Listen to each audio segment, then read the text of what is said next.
Okay, wait. All right. So we are live. I think there's always a little delay when it actually hits Facebook, but I think definitely everybody should be seeing is hello everyone, it's Sunday and we are here, hello. Seth and Katrin. And as usual, we're coming from Blend Precisely and aromatherapists in business, as well as petal and stem aromatherapy.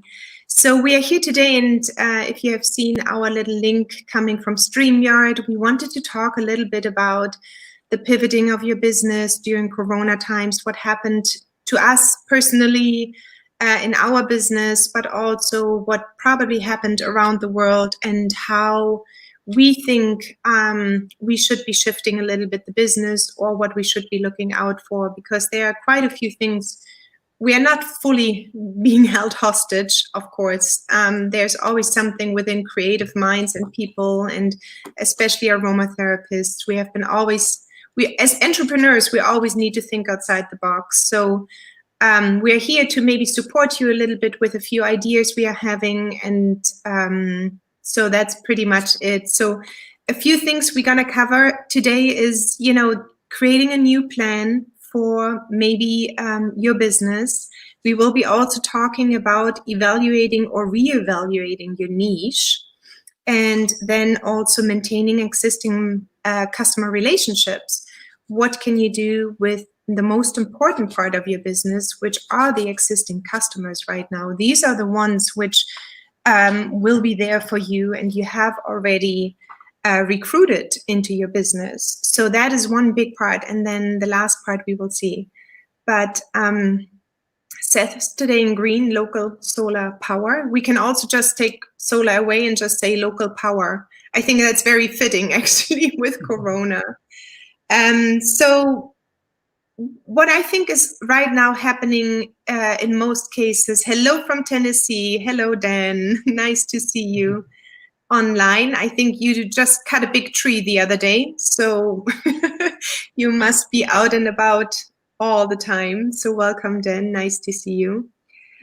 So in terms of the business, and I've got a few notes here because I really wanted to take a thorough dive and go into this a bit more, because I think without a business, we will not have anything left anymore in our aromatherapy world. And so it's really important that we start thinking about shifting a little bit our minds towards the online version of aromatherapy business. And I also think that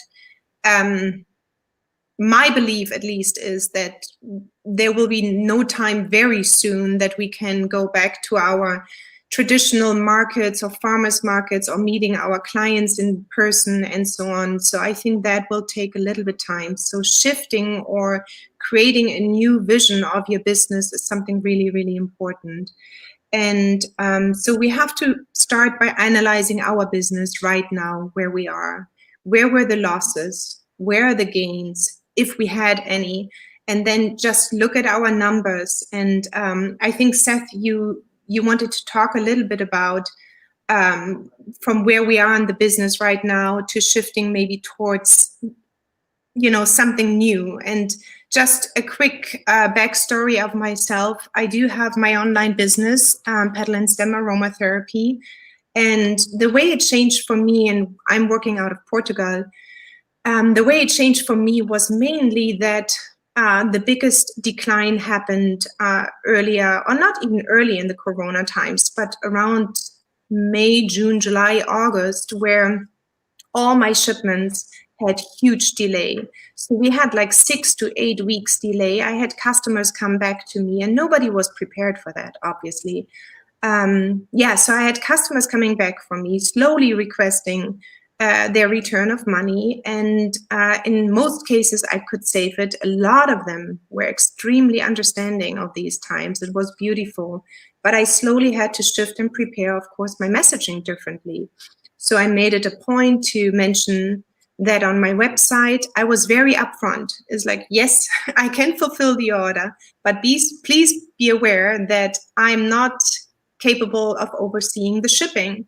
And I know that in Porto, the north of Portugal, the shipments were stuck up high to the ceiling with the airlines, and things were not leaving. And so it was completely out of my hands. But at the same time, I did not want to lose the customers. So what I did is that I really informed my customers very early. And B, I also, with every shipment, I started giving them a little bit something extra. You know, I started creating some little samples.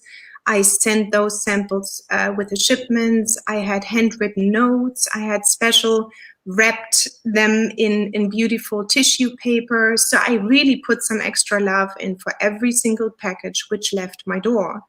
And in addition, I also adjusted the shipment, the registered shipment. So I didn't send it out without tracking anymore. So I added the tracking part, and the customers also paid for it. So it was very clear.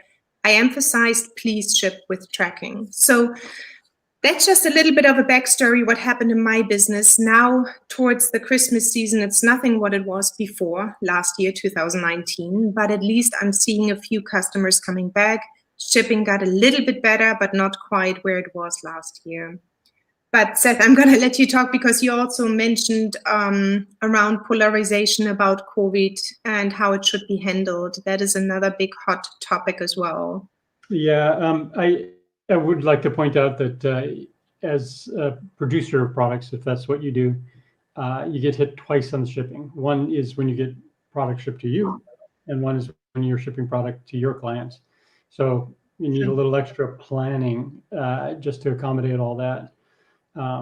So it's impacted us and everyone that has any products at all, but it is a problem.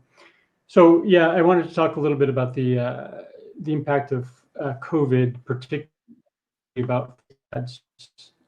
So regardless if you're leaning pro lockdown or anti-lockdown or whatever it is, it's treacherous waters on Facebook, and people are getting locked out and shut down. And even worse, if you post something about aromatherapy related to health or something about the lockdown, Facebook is very, it has a very fast trigger finger about shutting people down or fact checking it. And what that appears to for your customers is a negative. So, we all have our biases and opinions about what's going on and what to do about it. But it is a hazard in the advertising world to do it. If you know your audience really well and they're all anti-lockdown, not a problem, but that's your job. You need to know your audience and about whether you can get away with doing that sort of thing. So yeah, I have seen it, just to interject quickly, I've seen it personally among other peers as well, that their groups and Facebook sites just get shut down like this. And that's not a matter of even if you were like fully against something or pro something, they just need little trigger words.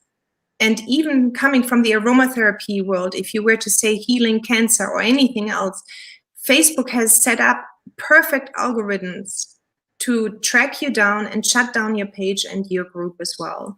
And after building something up from ground, I would be especially careful, really, what you mention on Facebook and how you mention it. That is definitely, I've seen that personally happening. Yeah, I highly recommend not relying on just Facebook for your infrastructure of business and stream and ads and all of that, if you're engaged in that type of marketing. Yeah. You know what? Just Facebook. Do you hear me, Seth? Yeah. You're a lot. You're a lot stopping with the talk, very interrupted talk. I'm not sure if that is the connection where you are right now. But continue. Yeah, can you hear me now? Yeah, I can hear you. It's just interrupted at times. Sorry about that. Okay, so that's basically it. There's some pretty high-level people that have expressed their frustration with Facebook just because it's unreliable. And if you do get shut down, you're kind of talking to the hand, and that policy that you're talking to may or may not get back to you in a day, a week, or months, which is, if you're relying 100% on Facebook ads, will kill you.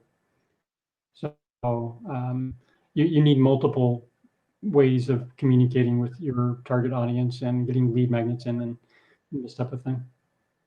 Yeah, and that actually brings me to the point, and I think a lot of people might have heard it now around, is you do need to start pulling off the people, not from Facebook or Instagram, not that at all, but actually building your personal email list. So what that means is really being out there and creating of all social media platforms, because they have the say. You are on rented property at all times.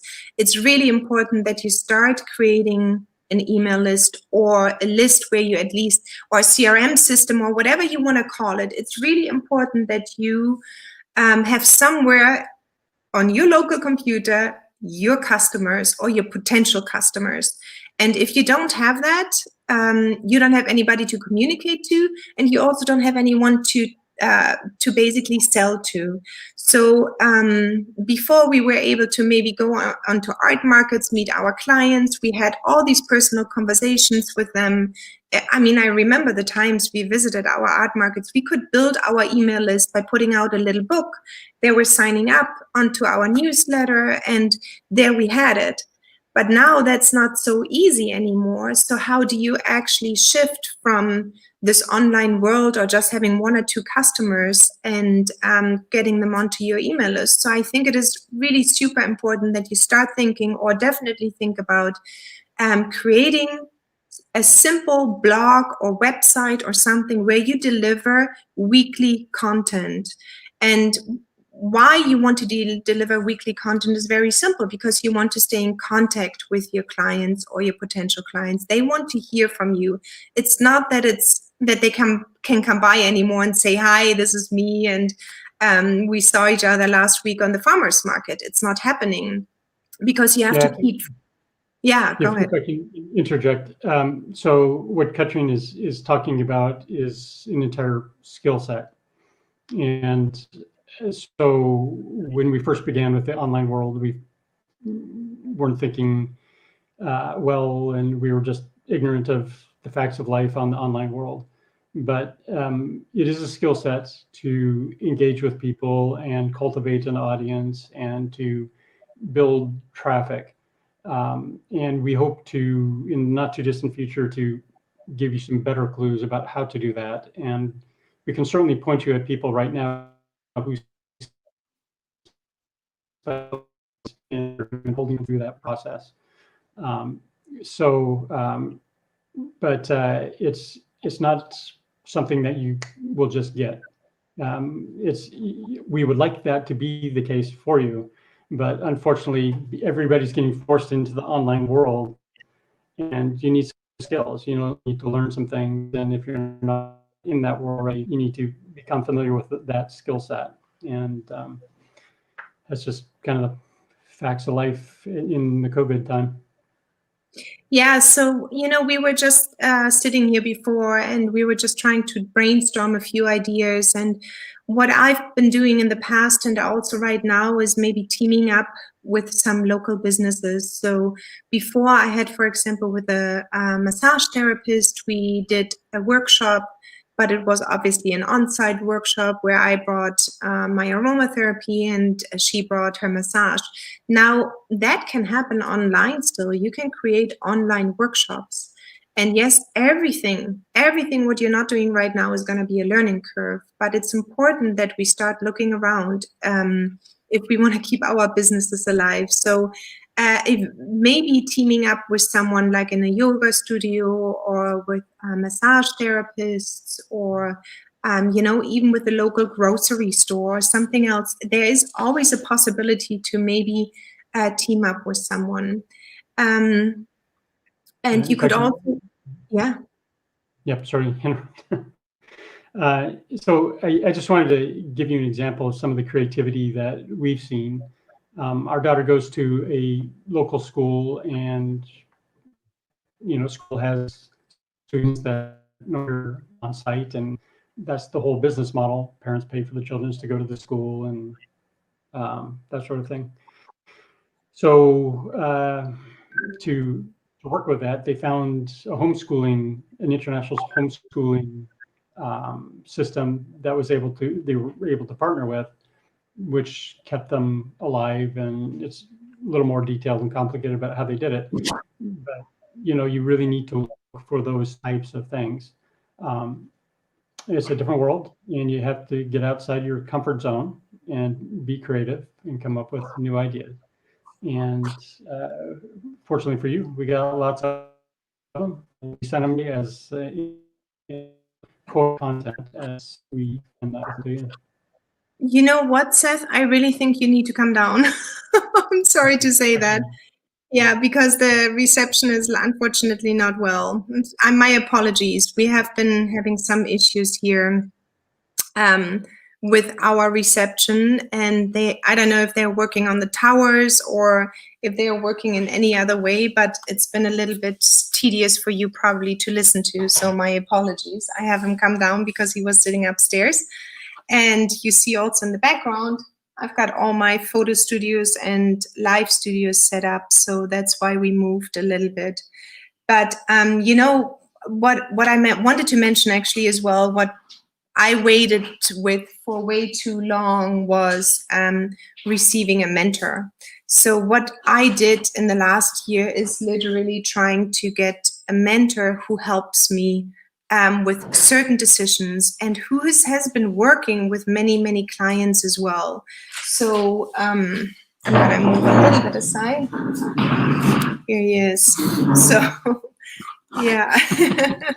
So I've been talking also to Michelle Gilbert, and some of you might know her from the AromaHead Institute.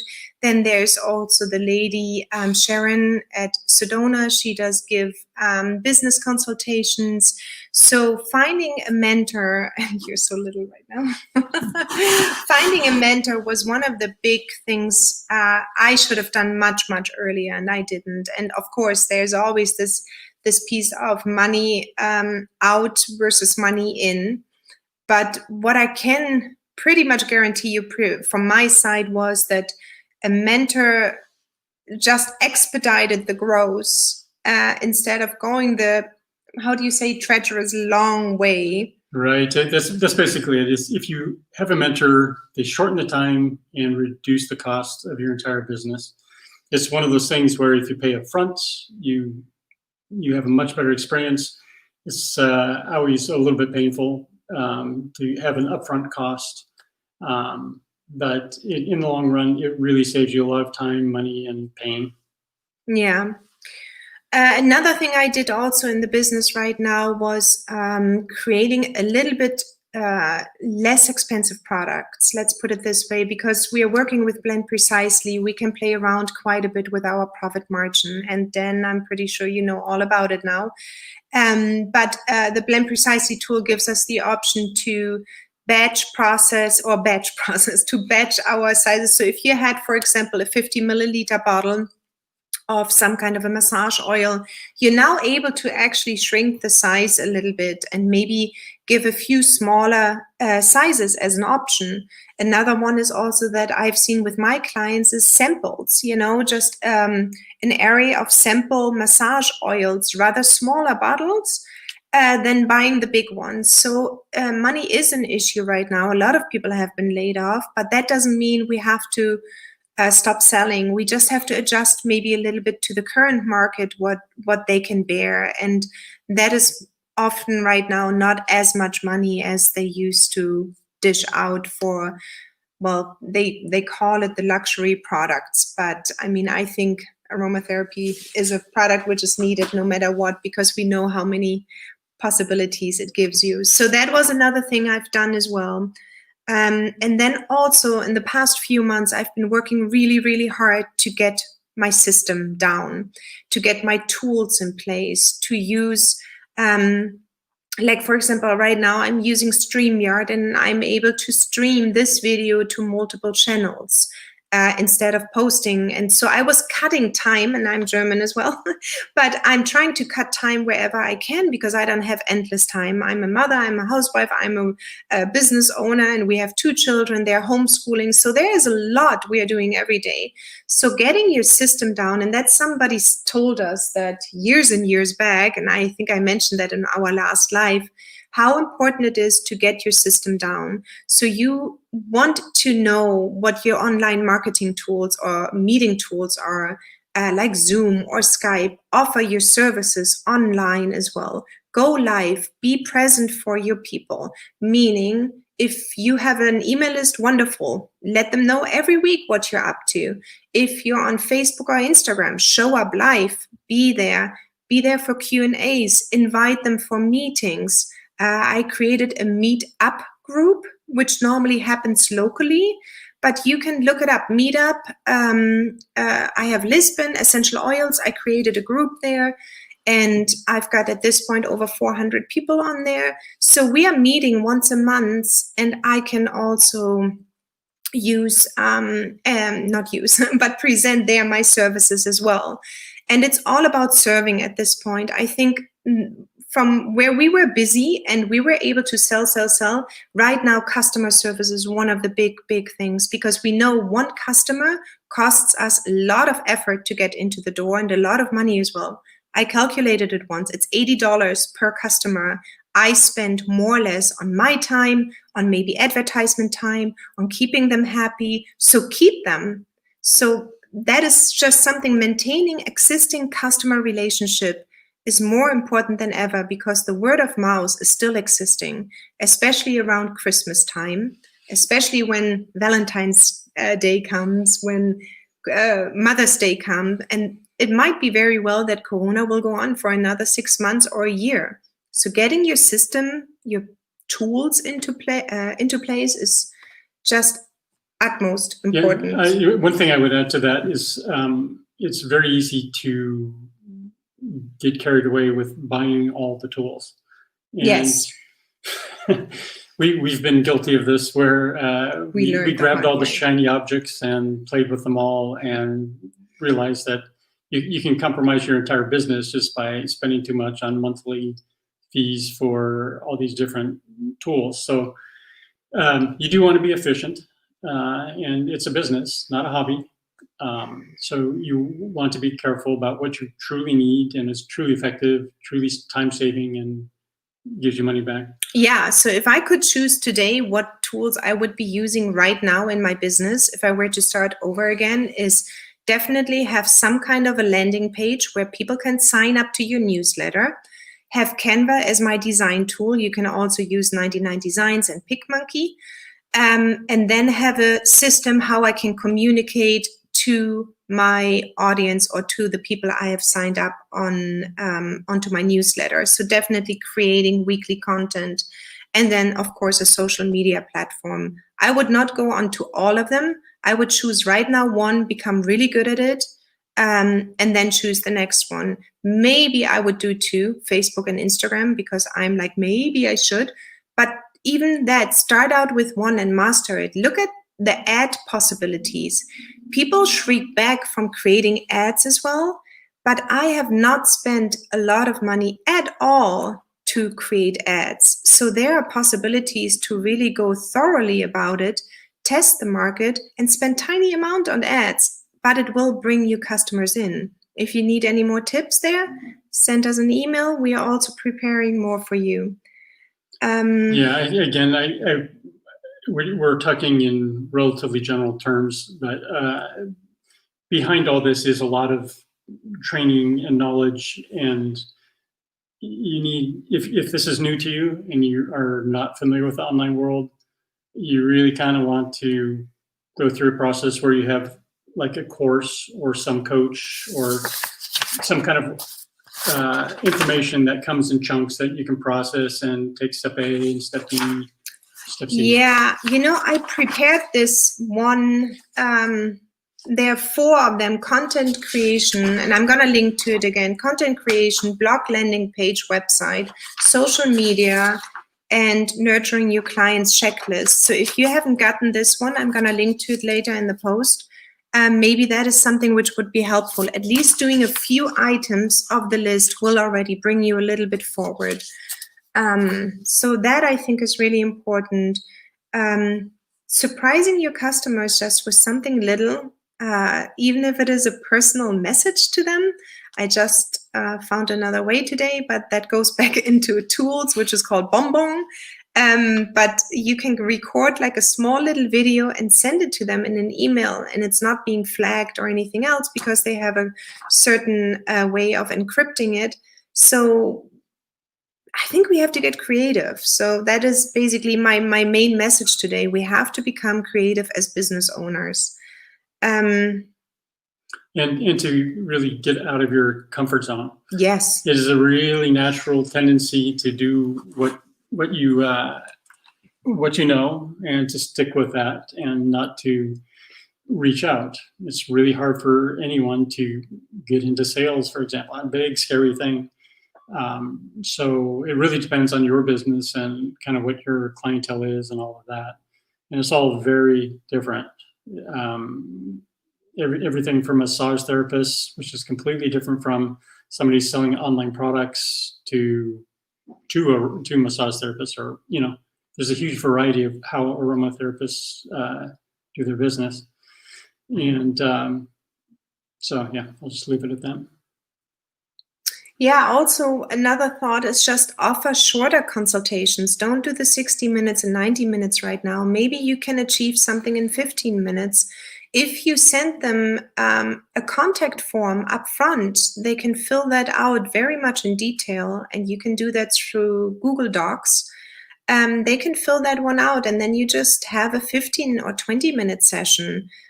Just for the time being, because you can always explain, I want to help you, but I still need to keep my business alive, but I'm offering this and that right now for the time being until this Corona lasts or COVID-19 lasts.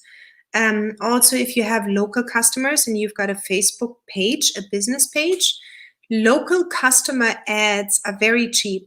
And I'm saying that now. I've been working on ads for a very long time, and it is a learning curve as well. But this whole call is not about pampering or being sweet or anything else. We have to shift, and we need to make that change, and we have to really, really, really work hard on it. And we are working anyway hard already as it is. But right now, if you want to survive with a business, we have to go the extra mile. And Facebook ads for local business pages, they're quite good. I mean, I spend maybe $5 to $10 a month, and that's it. But I get a lot of traction from that. So I think, as a very last item, one more, give them access to you. So if you have, and give them business hours. If you have WhatsApp, Messenger, or anything else available as a quick chat service, I would suggest give them access to you. You can tell them, I'm available Tuesday, Wednesday, and Thursday between 9 and 12 o'clock. But make it very clear, but let them have access to you personally, because that is just something where people might not want to write an email because it takes a long time, but create a quick chat session. That might help as well. Let them know on Facebook. If you need anything, message me. You can set up your messenger on Facebook, put in your business hours, and then they can start messaging you. There's a very last thing, which I think is really, really important. Take care of yourself.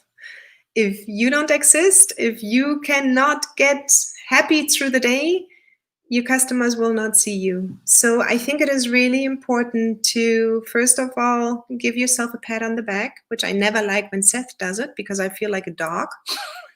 Don't do it. This is a cultural thing. When he does this? No. So I don't want the pat on the back, but you know what I mean is take care of yourself, treat yourself to something nice. Go online and buy yourself something. Make your own personal beautiful bath blend. I think it is so important. Or create a dinner for your loved ones. I don't know what it is, but putting ourselves a little bit further up the list again. Does not hurt, because we serve customers, we often serve family members, we serve children, dogs, cats, chickens, elephants. Not okay. But you know what I mean. Just really see that you survive this whole thing really, really well, and so you can continue to serve others. I think that was a long live today. If you have any questions, let us know. Somebody said hi, and I can only see the Facebook user. It doesn't say who it is. Maybe it's Tracy. Maybe it is Jackie. I don't know. But anyway, whoever said hi, I say hi back. Thank you so much for watching. Yes, it was a little bit of a long one, but I will actually recap everything. The ones who are on my email list will get this email and also the live, and I will point out one more time all the ideas and things we have been brainstorming for you. I will attach this little checklist for you as well, because I think that's very helpful getting you online. And if you have any questions or ideas, let us know too. And other than this, we will show up next time with better lighting, better reception, and that's it. Dan, you said I need to create something to get email addresses. Yes, Dan, exactly. That is something, I don't know if you have a website, Dan, but you don't need a full-blown website for this. All you need is a simple landing page, and you can have like a small little item saying there, get onto my newsletter. And even better, maybe create something you can distribute. They're called lead magnets. I don't like that word so much, but they are basically really, really, really helpful information for your customers, tips, tricks, how to use oils. And then they can download them, and against the beautiful free information, they give you their email address. This is how you build email addresses. So go to ConvertKit. And look at their simple sites. You can also, let me see, ConvertKit, and you have MailChimp, obviously, as well, for many people. I use that for a long time. I use now Kajabi. Kajabi is a bit on the high end, but ConvertKit is really, really good, and I like them a lot. So you can create a simple landing page. It's one page, and there they can sign up to you. But if you want to know more, then we will be surely talking more about the business side now too. Yeah, if I can also mention getting some lead magnet or web page that captures an email address, which is the essence of it. I just said that. Yeah, okay. So surrounding that is how you capture those email addresses and how you auto respond to them. And there's systems around that amplify the effort and make people feel comfortable more, like clicking that button and signing up. Yeah. So it's just, I'm just saying that it's more than just a web page. I mean, it's the whole marketing effort around that. Yeah, it's basically sending them emails, but that is part of ConvertKit as well. I really like them. Yeah, so I will wrap everything up right now. I will put this into a writing, into a text, gonna put it on the blog. You're gonna get it by email who has signed up, and then I think you're definitely part of it. And then we will see you next week back, and yeah, tweak this little, or get out there, get out of your comfort zone, go and do lives, go and create new ways of doing business. And maybe some of the tips were helpful, but definitely build your email list outside of social media. All right, everyone, thank you for watching, and I see you next week. And probably he too. He will see you next week too. Bye.